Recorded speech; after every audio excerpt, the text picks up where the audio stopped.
नमस्कार सांग मैंने आज हम पढ़ा मेसोपोटामिया सभ्यता। प्रथमे जानिबा मेसोपोटामिया अर्थ कौन। मेसोपोटामिया अर्थ होउछि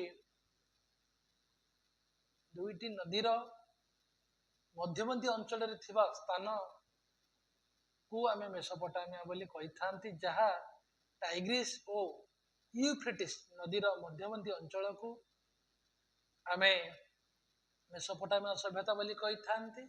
यही सभ्यता ख्रीष्टपूर्व 3000 रु ख्रीष्टपूर्व 538 मध्य गढ़ी उठी।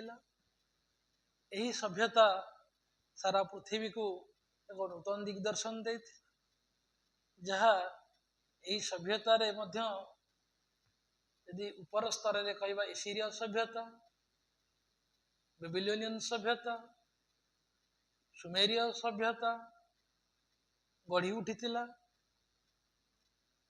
सुमेरिया सभ्यता कथा यदि कहबा, ये सुमेरर अर्थ होउछि कृष्ण वर्ण विशिष्ट मस्तक युक्त मनीष मान को बुझाए।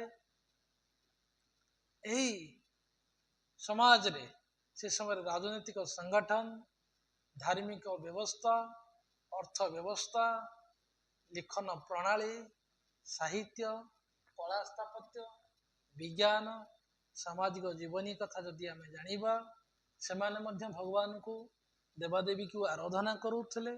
कृषि थिला सुमेरिया मानकर मुख्य जीविका। एमान मध्य में सुमेरिया माने अधिक दक्ष थिले। से माने क्यूनिफॉर्म राइटिंग बा कीलक लिपिर व्यवहार करुले। ता पूर्व छवि लिपि द्वारा ठार साहाय्य तांकर भाव परिप्रकाश करुले। परवर्ती समय कीलक लिपिर व्यवहार करने द्वारा सेमानकर मनोभाव को एक लिपिबद्ध करि परिले।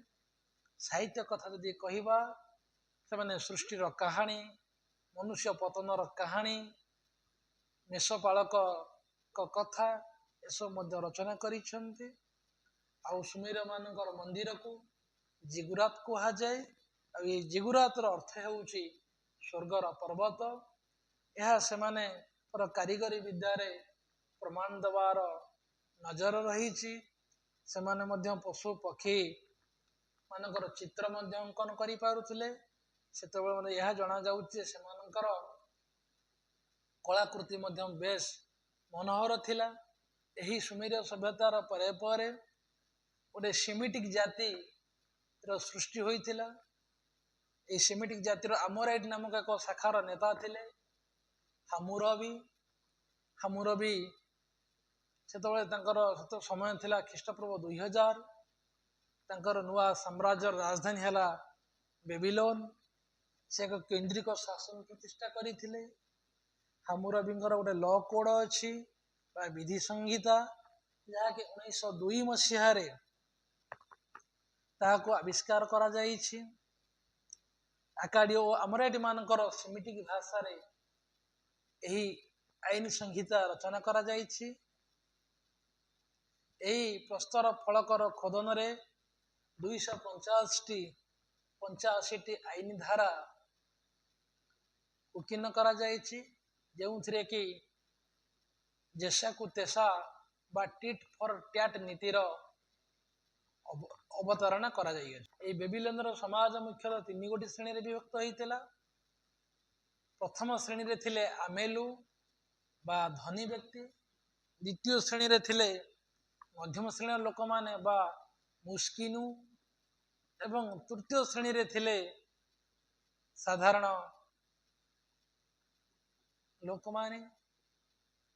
से समय नारीर स्थान एक सम्मानजनक पदवी भाव में ग्रहण करा जाउथला।